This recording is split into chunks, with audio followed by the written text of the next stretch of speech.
Bismillahirrahmanirrahim. Assalamualaikum warahmatullahi wabarakatuh. Selamat berjumpa bersama Bapak di video pembelajaran informatika. Sebelum kita mulai, Bapak ingin memperkenalkan diri dulu. Nama Bapak Ahmad Fauzi Muslim dan Bapak adalah pengampu pelajaran informatika di SMP Prude Al-Muhajirin. Oke, sebelum kita mulai pembelajaran hari ini, Bapak ingin pastikan kamu sudah menyiapkan dulu buku catatan, buku paket, dan cemilan tentu saja. Sudah siap belajar? Bapak kasih waktu 5 detik.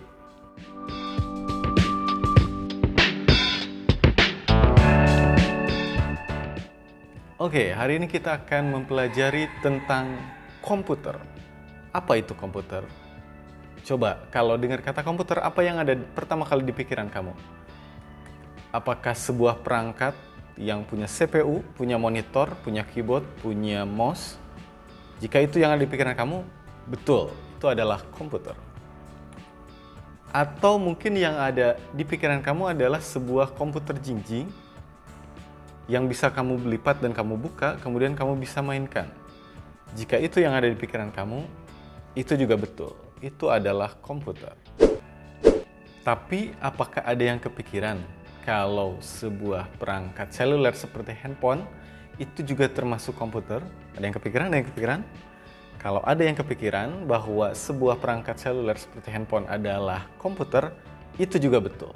Iya, handphone juga komputer. Kalau kita lihat definisi komputer, komputer itu berasal dari kata compute yang artinya menghitung. Oke, jadi komputer berasal dari kata compute artinya menghitung. Kenapa? Karena setiap proses yang dilaksanakan oleh komputer itu merupakan proses matematis. Artinya ada hitungan di situ. Setiap kita ngasih perintah, maka ada hitungan di situ. Oke.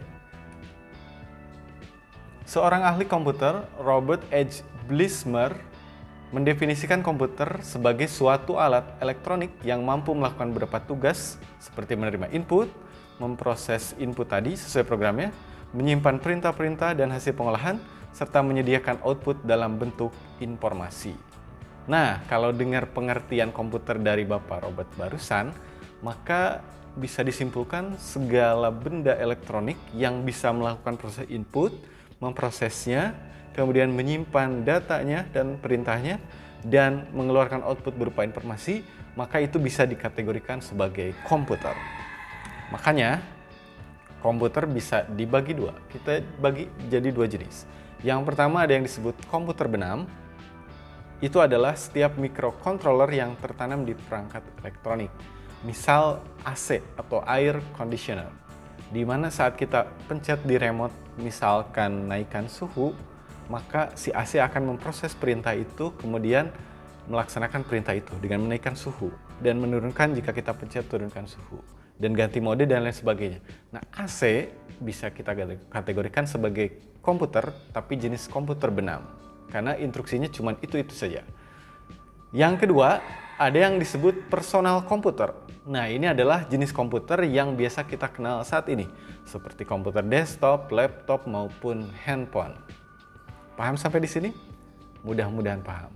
Nah, kesimpulannya adalah bahwa segala jenis perangkat elektronik yang di situ ada proses input, kemudian memproses hasil perintah input tadi, kemudian menyimpan datanya dan mengeluarkan output berupa informasi, maka alat tersebut bisa dikategorikan sebagai komputer. Oke, sebelum Bapak mengakhiri materi hari ini, ada satu pertanyaan buat kamu. Tolong kasih jawabannya di kolom komentar. Barang apa saja yang mungkin masuk kategori komputer yang ada di rumah kamu? Tulis jawabannya di komentar. Sampai di sini video hari ini. Jangan lupa subscribe agar dapat info pelajaran terbaru dari channel ini. Terima kasih. Assalamualaikum warahmatullahi wabarakatuh.